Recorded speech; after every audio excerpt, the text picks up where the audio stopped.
Привет, YouTube! Мы сегодня опять с вами, сегодня здесь снова. Конечно, я же немножечко ору, потому что я очень рада новому выпуску, который у нас сегодня есть. Сегодня мы начинаем рубрику или продолжаем рубрику, которая называется «Преодолев все силой любви Христа можете наполнить». Вообще сегодня будем говорить о том, как нам преодолевать какие-то жизненные ситуации, какие-то грехи, какие-то трудности, сложности жизни. Ну и, конечно же, наш самый главный и наш любимейший гость Денис Швидко.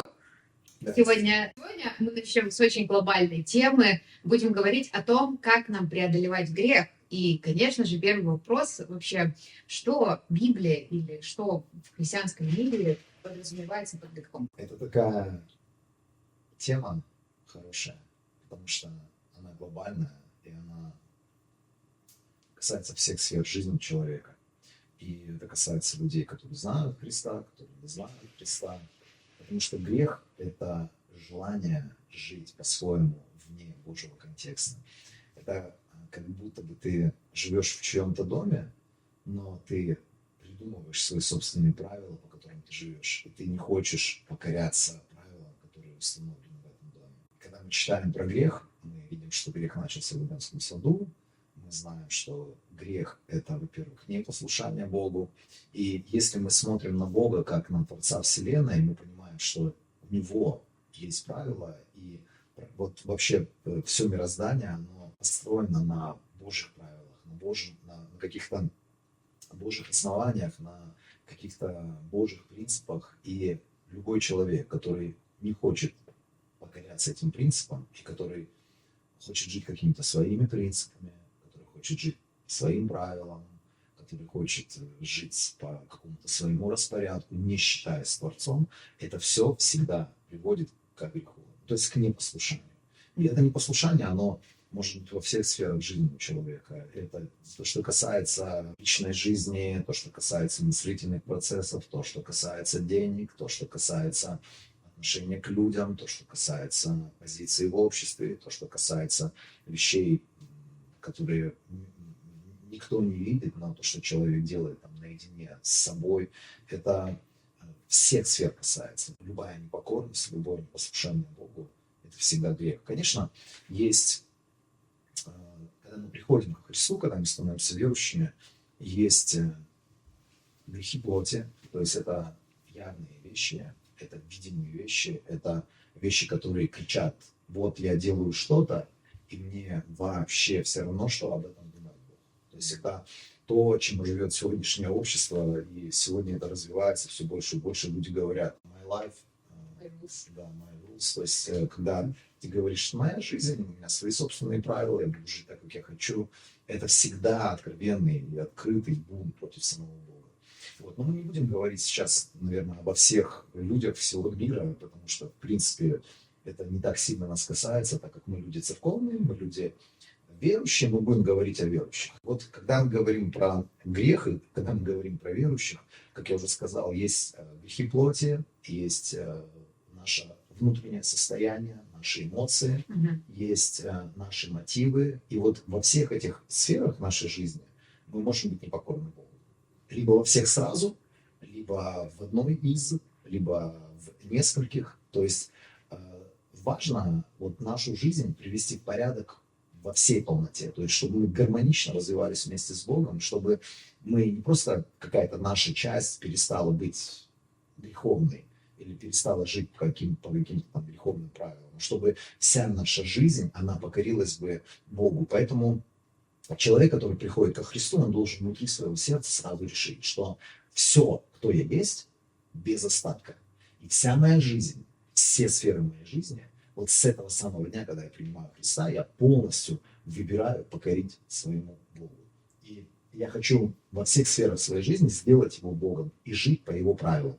И это касается плоти, это когда, например, приходим ко Христу, и мы делали какие-то просто откровенные греховные вещи. Да, любой человек осознает, например, что там изменять своей жене, что смотреть порнографию, воровать чужие деньги, брать чужое, там, ненавидеть других людей И куча разных вещей, например, там, материться. Любой человек, когда он приходит ко Христу, он вообще сталкивается с Богом, с Его Царством, с каким-то, со светом Божьим. Любой человек внутри понимает, что это грех, что это вещи, которые неприятны, неугодны и недостойны нашего Бога, недостойны света. И это вот все называется дела плоти. Это все называется то, в чем мы когда-то жили, это то, с чего начинается наше освобождение от греха, то, с чего начинается наша покорность Богу. Мы начинаем вот эти вот внешние вещи понимать, что вот это все надо привести в порядок, потому что я теперь хочу покоряться Божьим правилам. И я хочу жить, покоряясь тому, который является господином всей моей жизни. И вот с этого начинается освобождение от греха, с этого начинается победа над грехом. Когда человек сразу внутри своего сердца говорит: все, Бог, я отказываюсь жить по своим правилам. Я отказываюсь жить так, как мне нравится, как мне удобно, как мне выгодно. Я буду жить по твоим правилам и буду жить так, как тебе угодно. Буду жить так, как тебе нравится. Буду жить так, как говорит твое записанное Слово Божие. И чего бы мне это ни стоило, я буду делать необходимые усилия для того, чтобы это преодолевать и побеждать. Вообще, когда мы говорим про грех, это бесконечная тема, потому что мы будем воевать с грехом, мы будем бороться с грехом до тех пор, пока мы не освободимся от нашего греховного тела. Потому что в Эдеме Адам и Ева, они продали нас в рабство греху. И вот это вот наше тело, оно, к сожалению, мы получаем искупление духовное, потом мы делаем над собой усилия вместе со Словом Божьим, мы позволяем Богу нашу душу, скажем так, обновлять и от тьмы отталкивать ее и приводить ее к свету. Нашу душу мы таким образом мы преобразовываем, мы освещаем, мы производим это освещение нашей души. А наше тело греховное, все, что можно с ним сделать, это порабощать его каждый день, это делать над ним усилия и заставлять его покоряться Божьим правилам. И пока мы в этом теле, оно будет постоянно хотеть жить против Божьих правил, оно будет постоянно хотеть жить по своим каким-то законам, по своим правилам, по своим установкам, оно будет пытаться постоянно диктовать какие-то условия. Поэтому с грехом так уж суждено. Нам придется воевать, сражаться до тех пор, пока мы находимся в теле. Когда мы говорим про грех, грех, во-первых, это такая вещь, которая заставила самого Бога изгнать Адама и Еву с того самого места, куда он их поселил. Он хотел, чтобы они развивались, чтобы с ними отношения поддерживать. И грех – это то, что мерзко для Бога. Это то, что не свойственно Его природе. Это то, что нас должно заставлять избавляться от греха. Понимание того, что грех – это то, что ничего общего не имеет с нашим Богом. И если я хочу следовать за Богом, хочу быть похожим на Христа, это значит, вся моя жизнь, она будет настроена против греха. Никакого заигрывания, никаких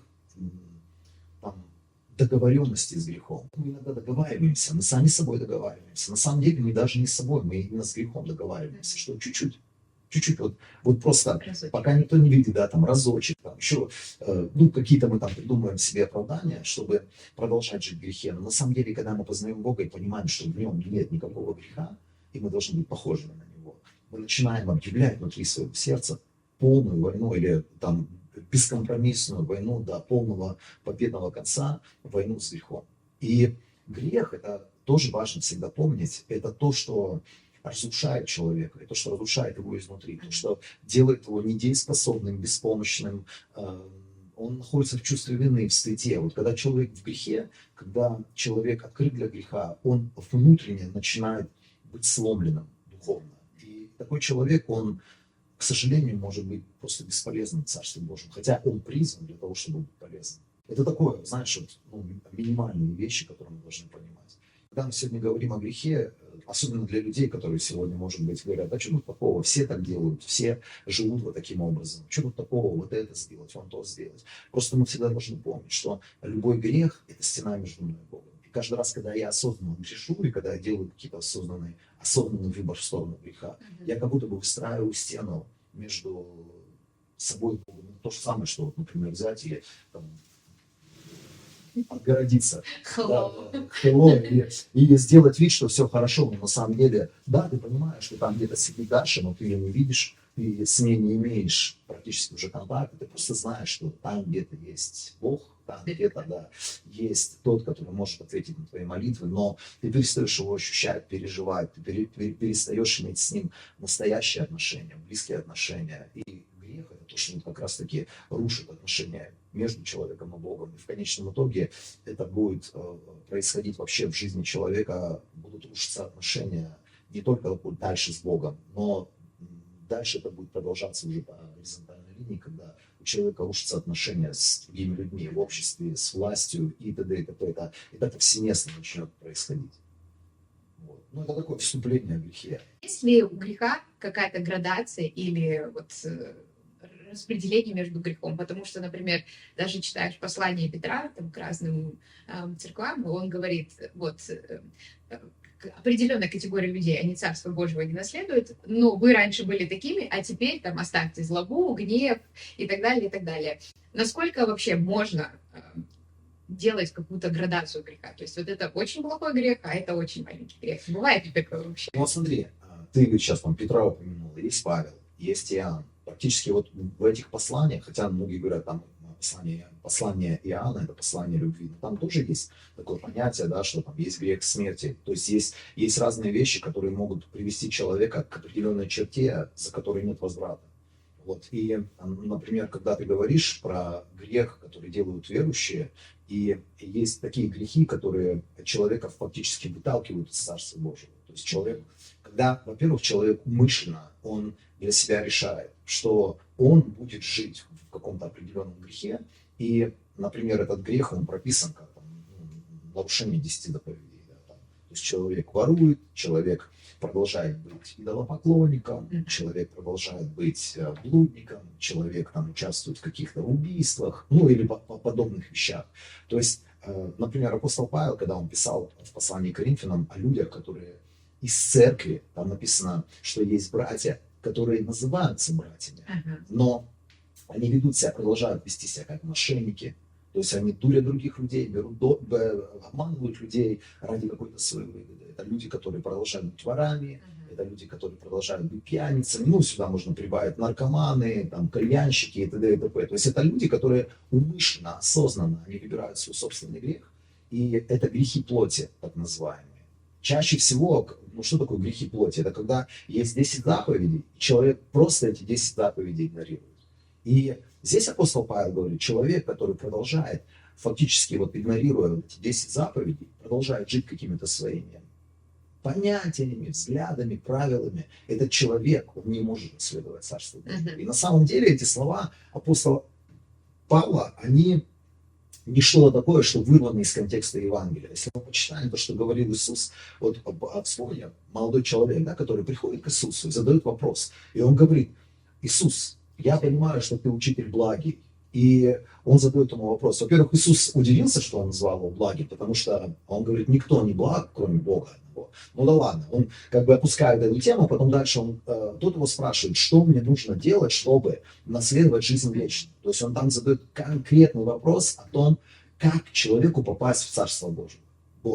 И здесь Иисус ему отвечает очень простые, просто очень простую схему показывает. Он говорит, вот есть база, и это базовые вещи, на которых построено спасение человека. И он говорит, а тот спрашивает, а что нужно делать? Нужно просто соблюдать заповеди. Он говорит, какие заповеди? Он начинает перечислять. Он не все, но он берет выборочно что-то из 10 заповедей. Мне кажется, он там 6 или 7 заповедей. Это в основном вещи, которые касаются отношений между человеком и человеком. Вот. И он эти вещи перечисляет, говорит, вот это надо делать. И он говорит, я с детства вообще всем этим занимаюсь. То есть, когда мы вот смотрим на этот диалог, мы понимаем, что это не по умолчанию происходит, что я прихожу, например, в Царство Божие, когда я сказал, Иисус, войди в мое сердце, стань моим Господом, стань моим Спасителем, все, там, с этого дня, аллилуйя, я свободен, я спасен, там, до свидания всем, увидимся на небесах. Так не работает. Это входной билет фактически. Ты только вошел. Через это ты входишь в определенный, скажем так, коридор Божий, по которому ты идешь в сторону Царства Божьего. А дальше, он говорит, дальше начинается момент, когда ты должен покориться моим правилам. Когда ты должен в моем доме начать следовать тому, что я тебе говорю. И база, с которой все начинается, это 10 заповедей. То есть вот Сегодня то, что меня расстраивает, на самом деле, в Церкви Христовой, то, что меня расстраивает вообще повсеместно в разных местах, когда я сталкиваюсь с христианами, это вот это вот игнорирование базовых вещей. И когда ты слышишь этих горе-проповедников, по-другому их не назвать, которые говорят: ой, главное, прими Христа, главное, там, скажи Иисус Христос, стань моим Господом и Спасителем, и все, ты уже на небеса последовал. Ага. Тогда можно огромную часть Нового Завета выкинуть, сказать, что это, ну, это все, это уже не нужно. На самом деле весь Новый Завет, он показывает, что есть входной билет через Голгофский крест, через то, что мы принимаем Его как Господа и Спасителя, а потом мы выбираем покоряться, и мы говорим: Господь, с этого самого дня, когда я приобрел этот входной билет, все, с этого самого дня я выбираю жить теперь твоими правилами. Это то же самое, что в музей заходишь, например, у тебя там телефон, вспышка, у тебя там мороженка какая-то, да, там, у тебя там, я не знаю, там что-то в руках, верхняя одежда, ты в грязной обуви, и ты заплатил там какую-то сумму денег за билет. Потом ты входишь в этот музей, тебе говорят: ну теперь свою мороженку вон туда в мусорку, телефон, пожалуйста, вспышку убираем, или вообще, например, сдаем телефон, верхнюю одежду, пожалуйста, снимаем, на обувь надеваем бахилы, и идем, и, пожалуйста, громко не разговариваем. То есть начинается огромное количество разных правил. И ты попадаешь на другую территорию. Ты жил на одной территории, ты вдруг переступаешь порог, и ты вроде бы заплатил входной билет, но там тебе никто не дает жить по своим правилам. Точно так же в Царстве Божьем. Так удивительно, что многие христиане, они думают: я принял Христа и дальше продолжу жить по своим правилам. Так не работает. Все. Как только я принял Христа, это значит, мне нужно внутри своего сердца согласиться, что с этого самого дня я буду жить уже не по своим правилам. Я покоряюсь Богу. И то, что Бог говорит, как бы мне трудно это не было делать, я буду это делать. И все начинается с базовых вещей. Если раньше я там, например, мог блудить, я мог там соглашаться с тем, что гомосексуализм это не грех, или там мастурбация это не грех. Начинаю читать Слово Божие и понимаю, это все относится к одной заповеди, да, не прелюбодействуй. Потом, например, когда я начинаю понимать, что там написано, там, не кради, заповедь, и я начинаю изучать эту тему, я понимаю, что это не просто взять у тебя в долг и не отдать. Это когда ты, например, попользовался электричеством, ты заплатил за это электричество, потому что это кто-то над этим трудился, и кто-то в это вкладывался, и ты платишь за это. То есть ты начинаешь понимать, что не укради это гораздо больше, чем просто взять чужой там кошелек там, втихаря, да, что это платить за те услуги, которые предоставляют другие люди в твою жизнь. Это ответить на эти услуги каким-то образом. То есть это многогранные вещи, но все начинается с момента, когда я принимаю Христа, и я говорю: все, Бог, я не буду больше жить своими идеями, своими планами, своими взглядами. Как говорит Твое Слово, я буду выбирать это Слово, и я буду покоряться этому Слову.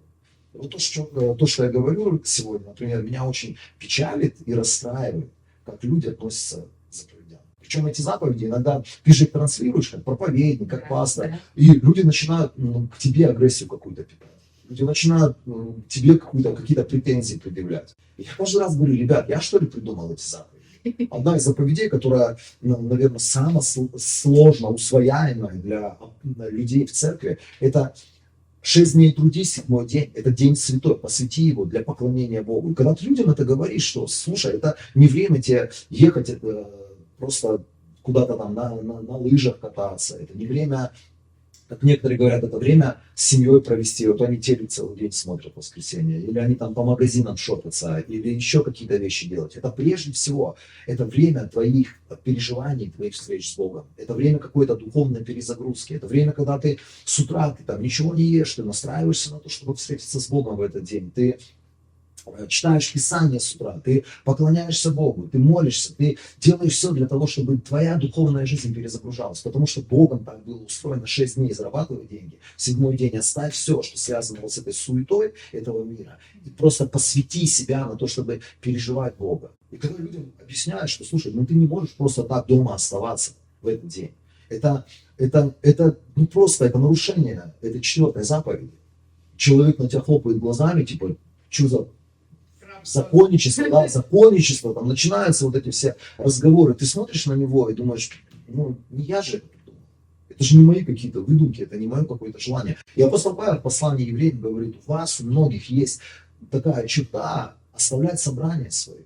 То есть эта проблема была у людей в 1 веке, эта проблема сохранилась, к сожалению, у людей в 21 веке. И эти нарушения заповедей, они просто трансформируются. Например, если раньше там например, было понятно, что вот это вот грех или вон то грех, сегодня какие-то новые грехи пришли, цифровые грехи пришли. Люди спрашивают, а вот это можно, а вот это не можно. Ну вот просто бери 10 заповедей, смотри, если это соответствует тому духу этих заповедей, делай это. Если ты понимаешь, что это, ну, это странные вещи, которыми ты занимаешься, и это противоречит как духу, это противоречит вот этой вот концепции 10 заповедей, то просто выкидывай это из своей жизни. Люди говорят, насва это грех или не грех? Интересно. Интересно. Оставьте ваше мнение по поводу насва. Можете комменты писать. Кто-то даже не знает, наверное, что такое насва. Ну, электронные сигареты, вейпы, кальян. Человек один там мне говорил, там, какая разница, например, там Бог посадил траву, скажем так, у нас растет определенная трава. Что тут такого, если я просто посаженная Богом сорву, высушу и начну курить там эти листья? И человек, знаете, он придумывает какие-то отмазки, да, что, ну, Бог же посадил. Это же не зря там мак этот вырос, это же не зря там вот эти вот красивые листочки существуют. Сам Бог это сделал. Люди оправдывают свои грехи иногда так изощренно. И это с такой подачей происходит. Ты думаешь, космос. Это просто внутреннее нежелание покориться Богу. Это внутреннее нежелание просто до конца сдаться перед Богом и сказать, Бог, не мои планы, не мои желания, не по моим правилам. Все, у меня нету больше этих my rules. Все, есть только одни правила, которыми я руководствуюсь. Это правила, которые я вычитываю из Слова Божьего. И отсюда я буду куда-то двигаться. А вот ты как раз-таки упомянул вот о благодати, о праведности. Очень непонятная для многих людей эта вещь. Многие говорят о том, что вот ты уверовал, все, Божья праведность на тебе, праведность Иисуса на тебе, и вот благодать Божья, которая вот все покрывает эти грехи. Как вообще нам, как христианам, относиться к Божьей благодати в контексте греха и к Божьей праведности в контексте греха? Когда мы вообще говорим про грех, вот я прихожу ко Христу, у меня гигантский багаж греха. Я просто, вся моя жизнь вне Христа была, до Христа. Это постоянное нарушение, как вот я уже говорил, 10 заповедей. Это жизнь по собственным правилам. Как я это понимаю, как я это вижу, как мне выгодно. Да, как я чувствую, и т.д. и т.п. То есть я понимаю, соприкасаюсь со Словом Божьим, и я понимаю, что вот здесь, вот здесь, вот здесь, вот здесь был грех. И это, ну, многие сравнивают с рюкзаком, с багажом, с которым я прихожу к Богу. Для того, чтобы, во-первых, от этого багажа избавиться, есть у Бога инструмент, он называется исповедовать свои грехи. Важно, вот когда человек приходит ко Христу, вот, например, он нарушал какие-то божественные постановления, он жил своими собственными правилами. И когда он приходит в этот музей, да, он с этим рюкзаком, и ему говорят, снимай рюкзак. Как этот рюкзак снять? Этот рюкзак снимается, когда ты открываешь свой грех. Исповедовать свой грех или открыть свой грех, это признать, что я был неправ, это признать, что я жил своими собственными правилами, и это противно моему Богу, и это желание отречься или избавиться от этого. Это, знаешь, вот есть любимые грехи, и люди, они как бы сохраняют их для себя и говорят, ну как бы вот от всего готов избавиться, а вот это вот я оставлю. Так вот, покаяться в грехе или освободиться от греха, это признать Божьи правила, и ты отрекаешься от греха. Это когда ты признаешь, что да, может быть, мне это нравится, но это не нравится моему Богу, я делаю над собой усилия, чтобы мне жить без этого. То есть это отречься от этого, это отказаться от этого, это умышленное решение, это твой выбор, который ты делаешь. Я хочу отказаться от этого, даже если это мне нравится. Там есть еще такая позиция, то, что связано с грехом, да, это когда, например, я обворовал тебя, я там обматерил тебя, я сделал тебе какую-то боль причинил тебе. Это прийти к человеку и попросить у него прощения. Это привести в порядок какие-то взаимоотношения, привести в порядок какие-то разрушенные отношения, которые существуют в моей жизни. Это вот все, что называется исповедать свой грех. Многие люди думают, что исповедать свой грех, это где-то просто втихаря там сказать, Бог, я был неправ, прости меня, пожалуйста, я больше так не буду. Но на самом деле многие грехи, особенно грехи плоти, они просто так не уходят из жизни человека. Должен быть, во-первых, человек, которому ты исповедуешь, который за тебя помолится, у которого есть власть, чтобы тебе помочь освободиться от этих грехов. Особенно это вот очень прилипчивые там вещи есть, это то, что связано с оккультизмом, это все, что связано с блудом, это все, что связано чаще всего с воровством, Это вещи, которые, например, человек, он может говорить, и его язык нечистый. Это прилипчивые вещи. Вот все, что сейчас перечисляю, это очень прилипчивые грехи.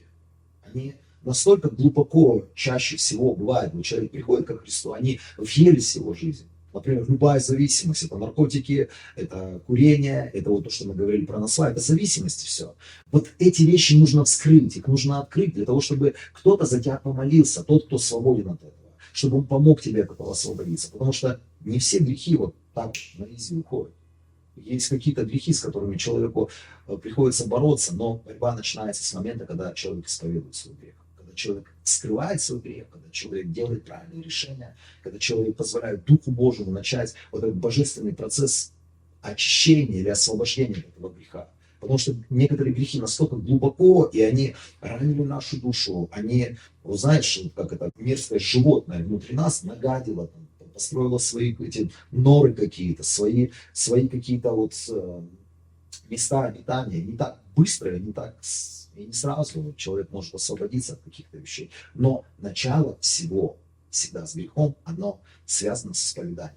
Вот, когда мы говорим про благодать Божию, да, вот есть такая тема гиперблагодать. Некоторые люди вот там берут, например, первое послание Иоанна, и они говорят, это вообще, там, потому что там написано в первой главе, написано о том, что если мы исповедуем свой грех, Бог прощает его.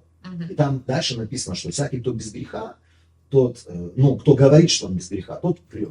Да, там просто откровенно Иоанн говорит о грехе.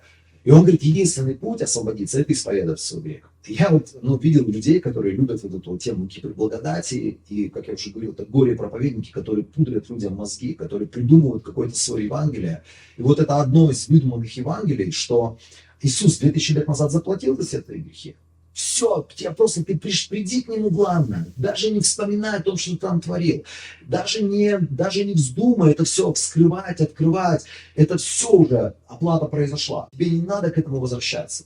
Но люди, и вот, например, почему я говорю про 1 Иоанна, я слушал такого одного горе-проповедника, он говорил, что вот здесь типа люди нашли, что надо исповедовать свои грехи. Это вообще написано там для неверующих людей, это не к Церкви Божией написано, мы уже там по благодати прощены, все наши там падения, косяки, все, что мы там творим, уже покрыто кровью Христа, нам не надо об этом думать, вспоминать. И ты понимаешь, человек просто дурит других людей, потому что самые первые слова первого послания Иоанна, там мы видим, что написано братьям, которые должны подражать точно так же, как он говорит, подражайте нам и переживайте так же Христа, как мы его видели, ощущали, переживали. Пусть это те же самые чувства будут в вас. И ты понимаешь, здесь церковь пишет апостол Иоанн, и люди проповедуют, да, это вообще для неверующих, да, это к нам отношения не имеет. И мы понимаем, что вот, например, мы следуем за Христом, и какие-то вещи мы будем спотыкаться, мы будем делать что-то неправильно, и мы будем согрешать, мы будем делать какой-то грех. И вот для того, чтобы подняться или вылезти из греха, опять-таки есть способ, это исповедовать свой грех. Покаяться в грехе – это принести настоящий достойный плод покаяния. Это признать, что я был неправ.